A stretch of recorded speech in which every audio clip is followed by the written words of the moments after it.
Okay guys, welcome to another episode of Meat and 3 Veg. Today's episode is about how to butcher a chicken. Now this is no mean and normal chicken, this is a 2.5 kilo organic chicken. This is pretty damn big. A chicken of this size would probably cost double if you were to buy the individual components, and you wouldn't be getting the carcass as well. Without further ado, I'm going to take this gigantic bird apart. It is kind of scary to look at. All right, so look, there's a couple of ways you can approach this. Really, you have to understand how the anatomy of the chicken works. You've got the central bone, the breastbone here, side by side to the two big breast pieces. The breasts have a socket joint that connect to the thighs and the drumettes. Similarly, there's a socket joint that connects the thighs and the actual drumstick itself, and then the carcass kind of sits all around it. So the first thing that we're going to do is we're going to take out the thighs, right? So you'll notice that there's the skin around it, and make sure you keep the skin, it's really useful. The skin around it here kind of prevents you from taking it apart, so that's probably the first thing that you want to open up. Now this is where a really sharp knife comes in handy, and I recommend a filleting knife as well. A filleting knife is something where the knife is quite thin, so it's easy to get in between joints and sinews and cartilage. It's also pointed at the tip, so you can quickly poke through very small gaps and create the space you need to then cut it open as well. A lot of filleting knives are also quite flexible. This one's not very flexible, some are very, very flexible. And the reason is that when you do want to cut along a set of bones or ribs, the flexibility of the knife allows you to be able to really make sure you retain as much of the meat as possible. And the first tip is I'm just going to nick the skin open between the thigh and or the drumstick and the breast. I'm going to nick this open and just kind of follow it along. And you notice that it comes apart pretty easily. Open it up here so you can see here that it just comes apart pretty easily. Right? And I'm going to do the same on this side as well. It's just come apart very naturally. Now this chicken is just kind of relaxing, see? Which is good, that's what we want. I'm going to also just cut this, I'll turn it around so you guys can see. I'm also just going to separate this area out as well, just cutting this open. This will mean that the whole area of the thigh is now freed, see? Now the trick to getting the thigh out is quite straightforward. All you have to do is just grab it and pop out the bone, and you can see here that the socket has come out. That's really key, right? Now before I cut this out, I'm going to actually turn it and stand it up for you. Now this muscle here, this bit that's these two things that stick out here, they're kind of odd to look at. Those are the oyster meat, essentially. They're incredibly delicious. Highly recommend that you keep them when you're butchering a chicken. So you've got the joint here, and you really want to keep this, so you cut around this, following the joint, all the way to the bottom, and then bring it out. And I'll show you how that looks like from this side. It's a bit tricky doing it from this side, because I normally wouldn't. You see, I'm following along the oyster bone. Might be a bone here, so you really want to follow around it. Following the joint, see here, joint, and then follow the thigh down to the bottom. There you have one ginormous thigh freed, and I'm going to do the same on the other side. Pop it out. Oh, there we go. Retain that oyster meat as much as possible, and then follow it down. Then you've got another nice piece of thigh with the oyster muscle relatively intact. The next part is entirely up to you. You can remove the drumettes. Compared to the thigh before, if you try to pull this, you won't really get far. It's actually really quite well in there. So you'll have to do a bit of exploration. It's actually quite fun.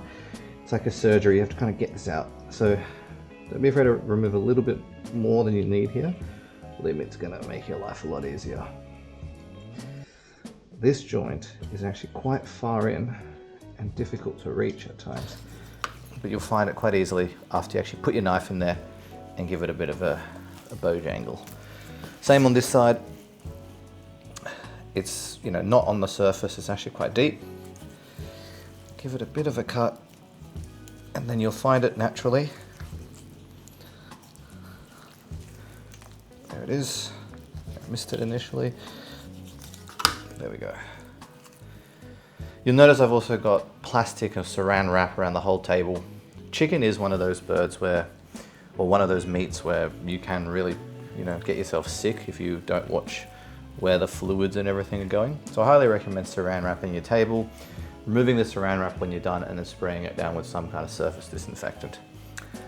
Great, so this is the end of the carcass and the breasts are still attached. We really want to keep as much of the meat as possible. I will actually be using all of these in stock, and I've got a stock bowl ready to go. So I'm just going to put these into my stock bowl for later use. Just means I don't have to worry about the space right now. Now, the breast is an interesting one. We're going to cut along the breastbone, and sometimes it's hard to judge, but when you do cut it, you will find that you'll naturally be on one side, and you can quite easily tell I'm on this side of the breastbone. So I'm going to follow that down. And now you can actually see I've moved to the other side because this breastbone actually leans this way a bit. So now I'm cutting this breast out actually. I'm going to follow this breastbone down and just nick it open. Now I'm just going to follow the breastbone all the way. And this is where a filleting knife really comes in. You can really, focus on getting this out. Sometimes there'll be a wishbone here. You've got to be careful of that. I did capture it. That's okay, I'll deal with that in a second.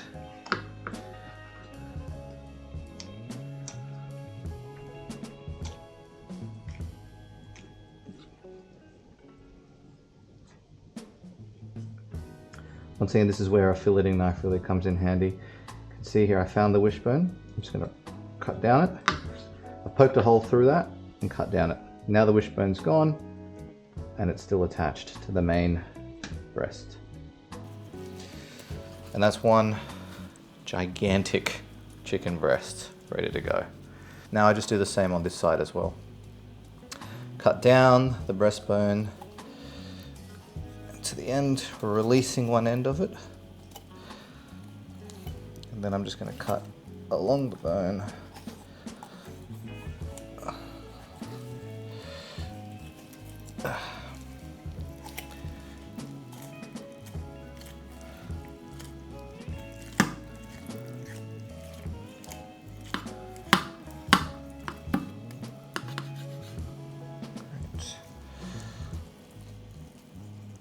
Kind of came off naturally.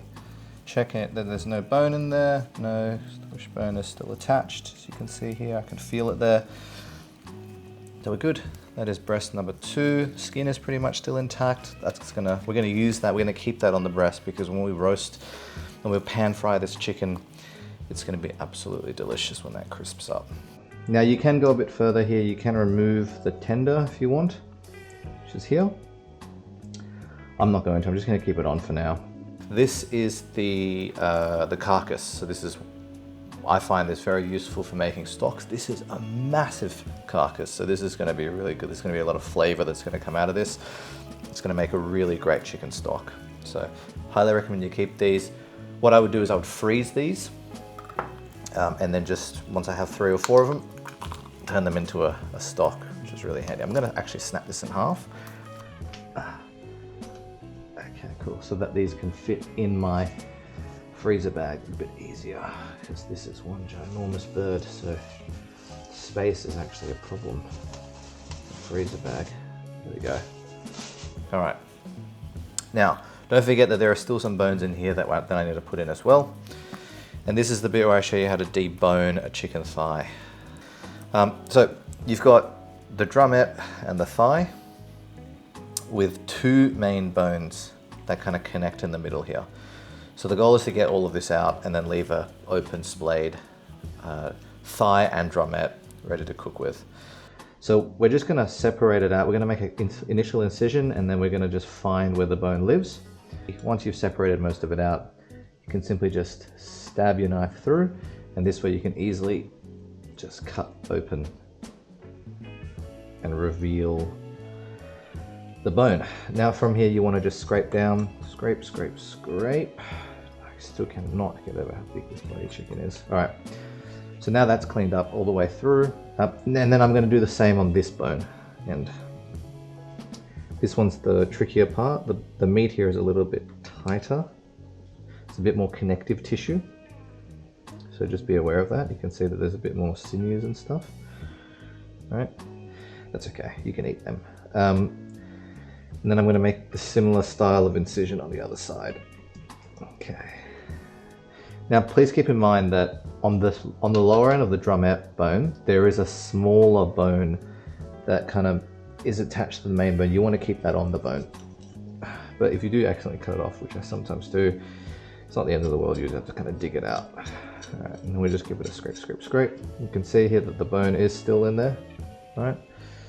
We're just going to scrape, scrape, scrape, scrape, scrape, just like before. And we're going to make a quick incision so that we can see the joint between the two. And we're just going to keep cutting until it frees up a little bit. Great. So here it is. Now this is where I like to grip it between my fingers and just kind of like cut as I go. This is probably the most annoying part because it takes a bit of guesswork to know exactly where the joint ends, but you also don't want to let go of too much meat on this as well, so you just have to kind of work at it. But the more you do this, the better you get, and I don't do this enough, so I could definitely do this a bit better, but it's fine. There you go.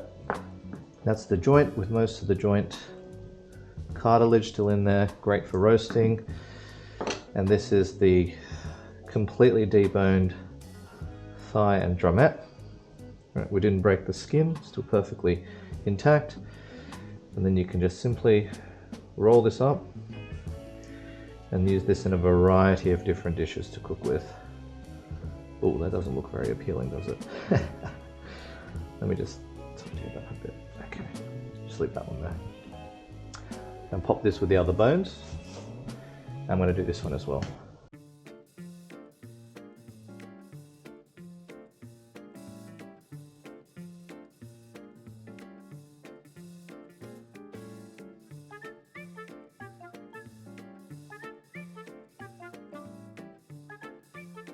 Now, that's the other joint done. Another perfectly carved out chicken thigh with the skin still intact. Means you've done a good job because you've just basically removed the ball joint from here. And then the rest of the thigh is kind of as you see fit to use. And that's it. There are my 4 chicken pieces, 4 main usable chicken pieces. You could use the wings for something else if you really wanted to. And that's it. That's how you butcher and debone a chicken. You can use every single part of it and it's really cost effective. So yeah, that's it. Thanks for watching.